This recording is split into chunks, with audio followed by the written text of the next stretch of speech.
Welcome, everyone. Today, I am very excited to have Emmy Wu with us, and we are talking about discovering what makes you brilliant on video. Emmy, welcome. It's so great to have you here today.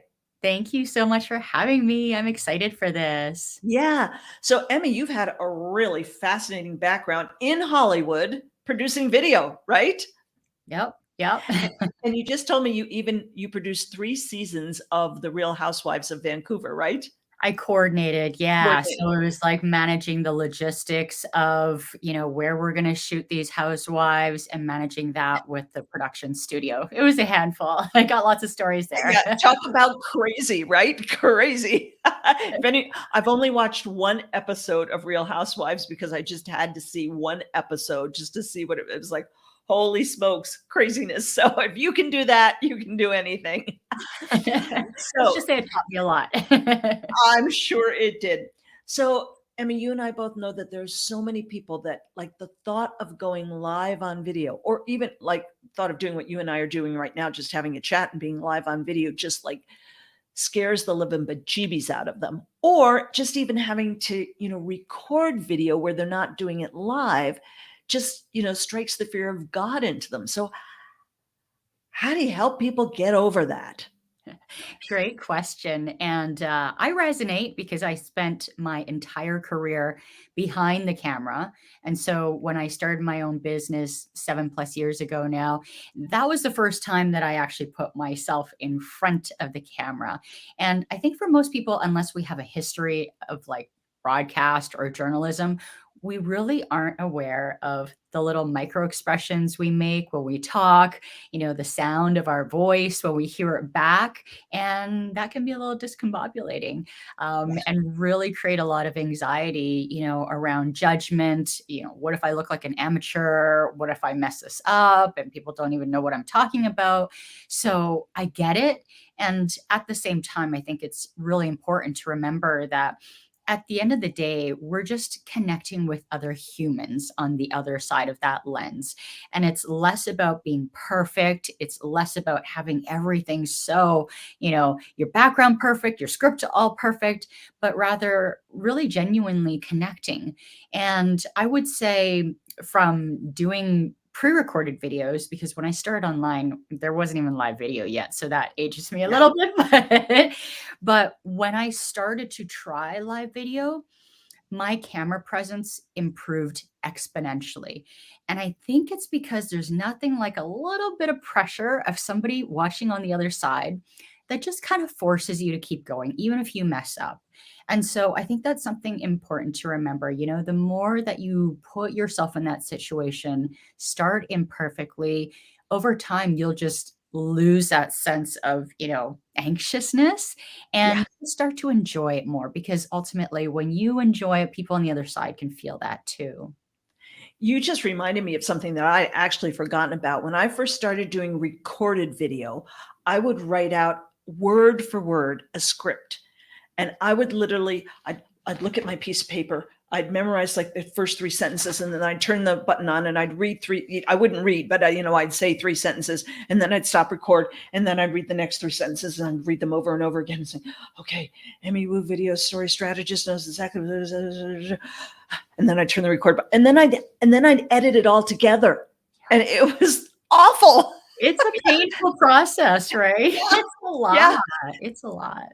And then I finally got comfortable and realized it was okay for me to just be a real life human being. It was okay. I mean, I've done videos where I've mispronounced my own name, and how difficult is Gloria McDonald, right? It's like, I betcha the people who really resonate with you will see that as something that they can actually connect to, like connect yeah, to you with, right? It's less about being perfect, but in that moment it's like, "Oh, well, she has this podcast, she's on video, and she messed up. Maybe it's not such a big deal if I gave it a shot. Maybe I messed up too." absolutely. And like I have no problem. Obviously, it's not like you and I have known each other for years and that kind of. So I have no problem having a piece of paper, obviously a piece of paper with notes on it, so that I can ask you intelligent questions and I can kind of keep on track, And so I mean, like right now I'm sitting at my desk, so I don't have to hold the piece of paper up, but there are plenty of times when I've done live video, and I was doing a training and there were points I wanted to get across, and I'd hold the piece of paper up because I like, if there are 8 points, I'm not going to remember 8 points, right? Exactly. Three, Exactly. three maybe I can handle, but 8 I'm not. So like, I got a piece of paper, and I want to make sure I get these points to you. So point number 3 is, and then you're real, right? And you're a human being. Yeah, absolutely. And another little tip too, if you are using a webcam or a camera that is, close to your computer monitor, I like to put bullets on a Google Doc or, on my notes, and you can actually move it so it's positioned closer to the actual camera. So when you're glancing back and forth, it's barely detectable. And that way you have your notes to refer to, but you're still able to maintain that eye contact, which is kind of nice. Yeah. Yeah. So I know you talk a lot about people having their story, right?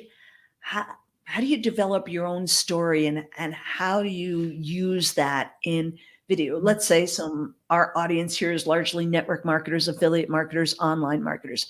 How do you use your story in promoting your business? Such a great question. And I could go on and on about this one. But before I dive into the process, I think it's really important to highlight that yes, your story is about you. You are the medium, the vehicle to tell this story. But ultimately, that story has to reflect your audience.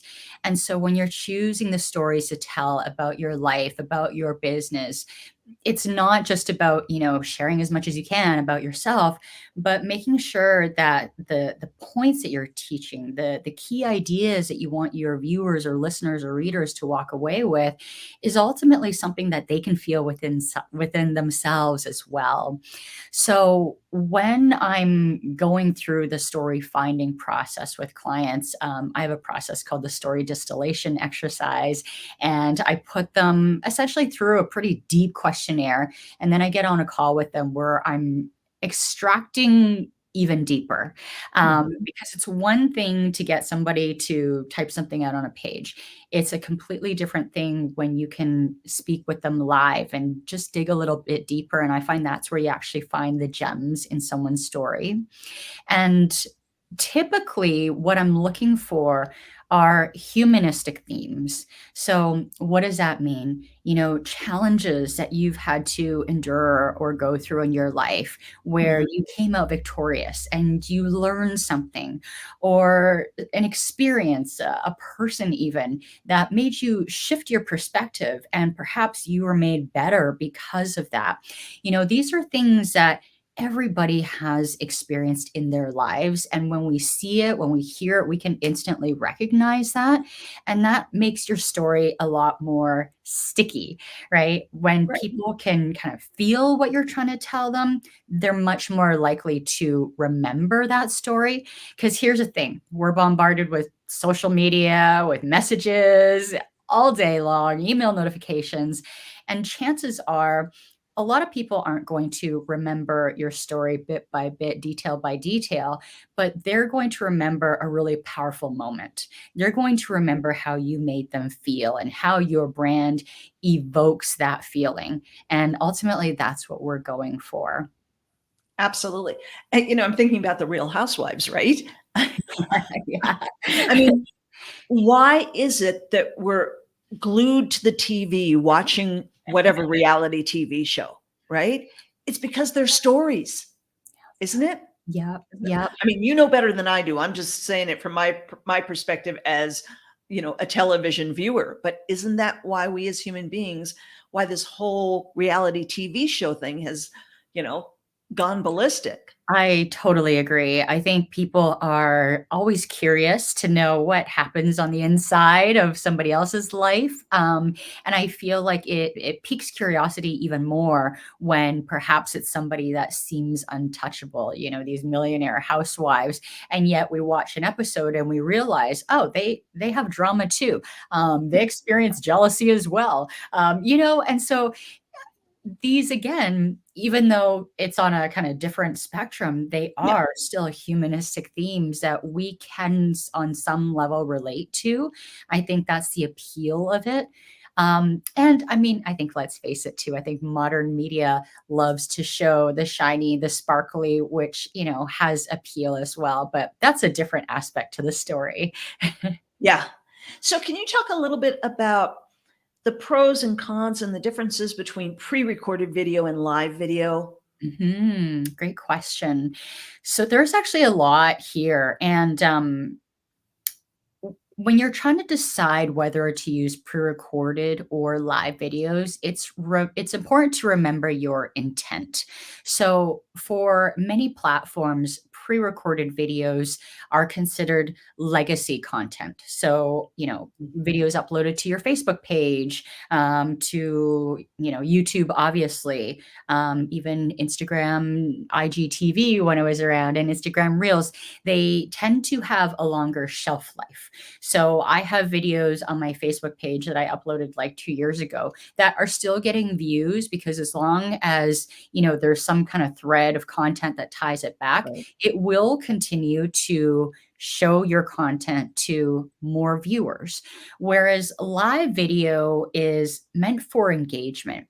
So when you're going live, you want to make sure that you're not just, presenting for the most part. You also want to engage because your levels of comments, of engagement, of likes, all that kind of stuff will increase. It's basically telling the algorithm, hey, this person's putting on a great piece of content. Lots of people are engaging with it. So it's going to push it to more organic views.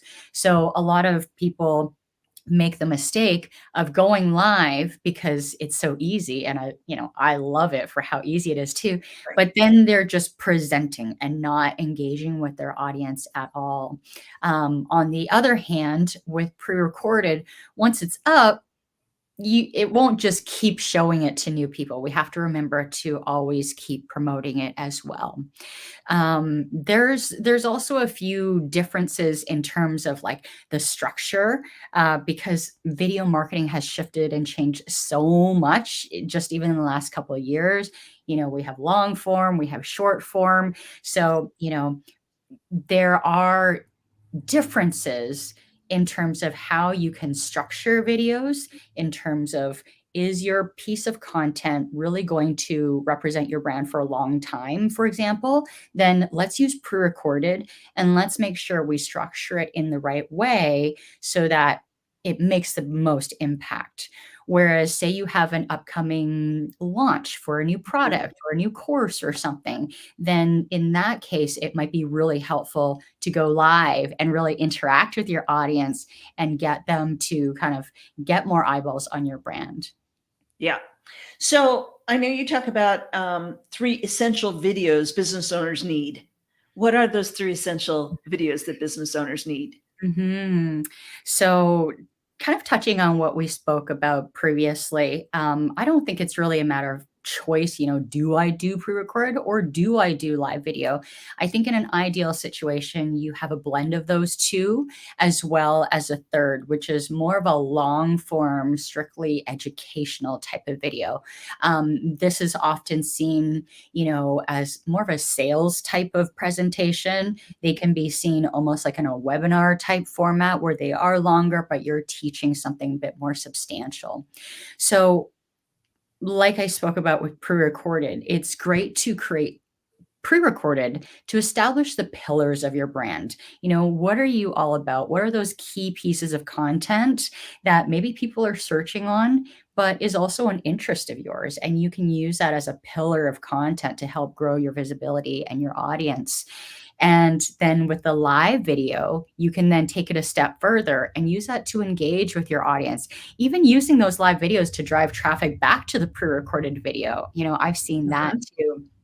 And then finally, we have that longer form, kind of educational video. And that is generally it's more in your sales process. So it's not something that you would just post on your social media, but generally you get somebody to opt in for it, say put in their email address, and then that way they can access this training, which gives them more in-depth education.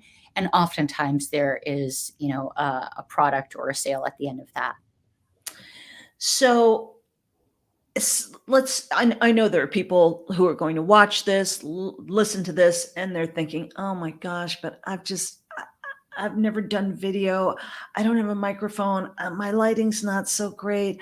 What do I do? How important do you think starting off Mhm. having, great lighting and the perfect microphone and all that stuff is? How important are the mechanics of it compared to That's the a great content? question. Yeah, that's a great, great question. And even as somebody who is an expert in video, I feel like I kind of go back and forth on this a little bit because I think ultimately your content is the most important. Are you speaking to topics that your people are actually interested in? Because if they're not, then it doesn't matter how great your audio, your background is.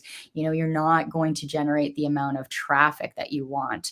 And at the same time, don't put so much focus on like having the perfect tools and having the perfect background and the perfect mic and getting that HD camera that you don't even know how to operate. Because Yeah. guess what?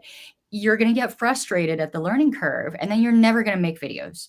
So I always say start with your webcam, start with even your smartphone, start with something that you already have. And once you kind of build up the fluency to producing content, speaking on video, you can always upgrade down the line. Now, one caveat, though, that I think is really important no matter where we are in that journey is having good audio.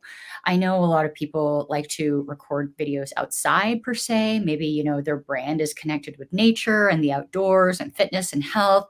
But mics are so sensitive that they're going to pick up the slightest amount of wind, even if our human ear can't detect it.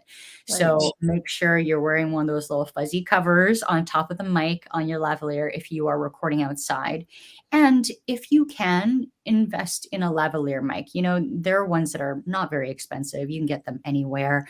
And that just produces a lot more cleaner audio, which is so important. It's almost like a subconscious aspect of video. You can have the most perfect, beautiful video, but if people can't clearly hear what you're saying, then it's going to degrade the quality. So don't worry so much about perfection, but I would say if you're choosing one thing, get a lavalier mic or even just use your, stock headphones that come with your smartphone. It's better than nothing. Right. Now, starting to talk about this technical stuff, I'm sure people are thinking, but you're talking about editing videos. I don't have a clue how to edit a video. Do I need to get some expensive software or something to start editing videos? What do you say to people who are like panic stricken to even getting going? Now they're thinking, I have to become a video editor. Yeah. Geez, you've got all these great questions. So I think video editing certainly takes a learning curve, right? It takes some time to learn the software. That said, there are a lot of great cloud-based editing programs that are a lot more user-friendly. It's almost like how Canva came along and just knocked Photoshop out of the market because it was just so much more user-friendly, right? So there are video editing softwares, you just Google them, and they're a lot easier to use. And you also have access to like music and stock footage. It's part of that subscription. But let's say you're really not techie, and let's say you're busy, and let's say you don't want to learn editing, which is perfectly fair as well, right? We're busy business owners. So I think don't focus so much on, well, let's say you have two options here. Don't edit, right? All Mhm. you have to do is make sure you have somewhat of a clean video. And like we were saying before, don't focus so much on the perfection. It's okay if you go off track a little bit, use the bullet points, whatever will help you to stay on track. I've seen a lot of videos that aren't edited and they're great, because the content is great, because they've done their research in terms of what is their honest audience really interested in, and what are they genuinely interested in talking and teaching about. Now, the other option is there are also lots of great companies now that do editing for pretty cheap on a subscription basis. So, I would batch record a whole bunch of videos, send them off, get them all updated, and that's it. You never have to touch the process, and then that way you can stay focused on running your business. Yeah. And these days, like you were using the example of Canva, Mhm. you have to have a place unless you're putting everything up on Facebook and YouTube. There are some videos that you will need to have a place to store them, like Vimeo or Mhm. something like that, right? And Vimeo, YouTube, they all have very simple editing tools. So for something like these podcasts that I do, we're obviously on video right now, we're live, so this is not going to be edited because it's live, but we will take this and we'll do super simple trim off the beginning if there's, some silence in the beginning, and trim off the end.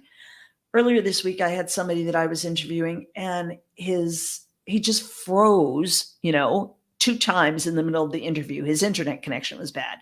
So in that, I mean, we almost never edit these interviews I do because they're live, they're real, they're real. They're you and I talking, and they're real. So we're not polishing them up and making them look slick. But in that case, all we'll do is we'll use the Vimeo editor tool and just, edit out those couple seconds, which seem like an eternity when you're live, and the person's just there frozen, right? We'll just trim out those few seconds of silence. Yeah. But it takes so little to learn something like that, Yeah. right? And I would say even too, because, I'm old school, so I tend to use like traditional desktop editing software. But I forget the kids these days, they're so savvy with their smartphones, and there are so many video editing software apps that are far easier to use as well. So, especially if you are recording video on your phone, you might just load it into the app, snip it off, add some cool effects, boom, you're done. Yeah, true. I'm old school too, so I'm not thinking about doing it on a phone app, but you're right. That can all be done on a phone app. Um, Mhm. so what do you think is the single most important thing that's going to make you shine and be brilliant as you, whoever you are, in Mhm. video? Mhm. I think what is most important is that you lead with your strengths. It's really important that we get honest about who we are ourselves. And, you know, before we go and interact and try and show up for other people, we got to get straight with who we are and what we're great at and what we're passionate about. And so I use this framework of the archetypes that helps business owners to define which one they are. And then that way it helps them to decide which types of videos they can create and also kind of how to best structure the types of videos that you're going to be making. So, for example, Yeah. one of the archetypes is the lover, and the lover is all about self-expression. She is all about, showing up in the truest, rawest version of who you are, kind of unfiltered. And if you are naturally a lover archetype, you're actually leveraging your strengths by going live and just sharing from the heart, impromptu, unscripted, because that's your strength. That's what people are actually going to be magnetized to. Whereas, if you then try and force yourself into a sovereign box where you're teaching and you're a lot more structured, for the lover, that's going to feel really constrictive. They're going to feel like I'm constantly messing up my lines. Why can't I memorize this? This feels painful. And it's really about less about the structure of the videos, but understanding which one is going to work with you the best. Okay. So let's talk a little bit more about the story. Let's dig a little bit deeper. What are a couple of questions that our viewers, our listeners can start asking themselves? If Mhm. they're working with you, you go through a whole questionnaire with them. But what are some questions they can start asking themselves to really figure out uh, their story? Yeah, yeah. So why don't I just give a quick broad overview of Yeah. the 4 different archetypes, and I'm Oh, that sure would be great. as people are listening, they'll resonate with one of them in particular. And before I get into it, I know in the past some people have said, but what if I resonate with 2 archetypes or like all 4 archetypes? Then what do I do? And the truth is, you are all 4 archetypes. We're humans, we're multifaceted. So on one day, we might be a lover, maybe the next day or later that hour, we're going to be a sovereign. And you might be a hybrid of 2, but I would suggest and invite you to focus on one that your gut is just you're most intuitively pulled to. Your intuition's always right about that, and Mhm. once you build some fluency around that, you can expand and explore the other archetypes. So the first archetype is a lover, and like I said, it's one about self-expression. They're often teaching about art, creativity, finding your voice. They can be coaches, even helping other people to find their voice. And so, when it comes to the lover archetype, you're best in kind of free flowing, very creative situations. Don't try and like structure out line by line a script. It's going to be painful, guaranteed. I'm part lover, so I know how painful that is. And trust it, because your magnetism comes from that free flow expression. You're actually able to best convey your ideas when you feel it in the moment. So don't try and like put it in a box. That's who you're meant to be. You're meant to showcase that aspect of you. The second type is the sovereign. So the sovereign is a natural teacher, is a natural leader. They tend to have a more calm and collected type of demeanor, and they do better with a bit of structure. So they're going to be the types who like the bullet points or who like the scripts, and they feel much more comfortable presenting in that way.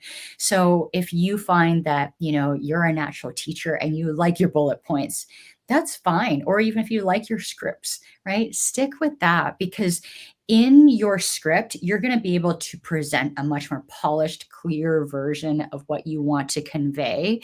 Whereas when sovereigns, they try and be lovers, because I feel like there's this idea like you need to be impromptu and just be who you are.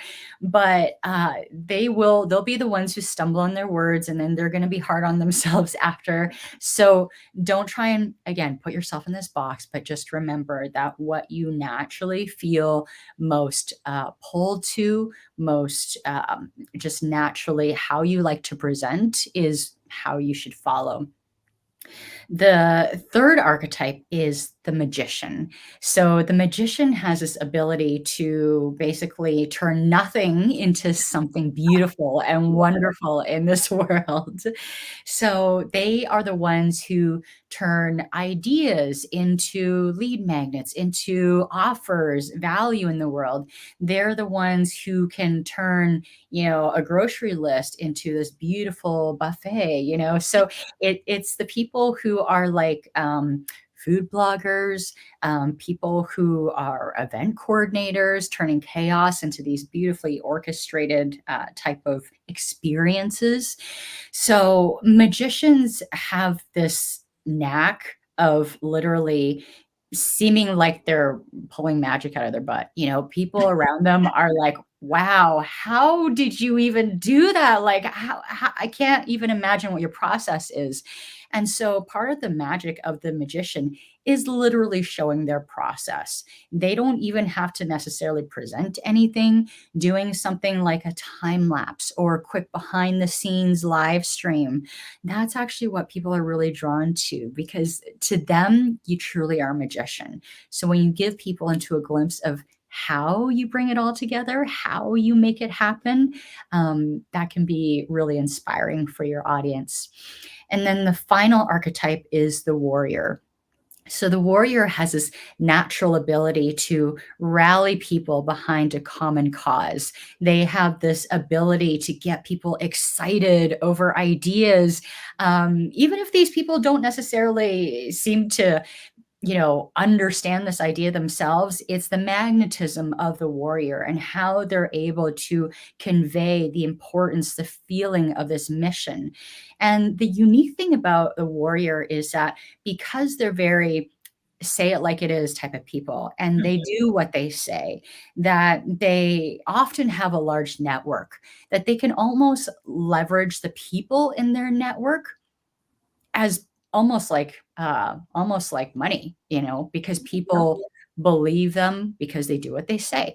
And so with warriors, instead of feeling the pressure like you need to present something on camera, you can actually leverage your network. So something like this, doing interviews, is a warrior style video where you're bringing other people from the community in, having these conversations, talking about ideas, getting people excited. So don't put so much pressure on yourself to be the presenter, but really showcase, all that you have and all the people that you have around you.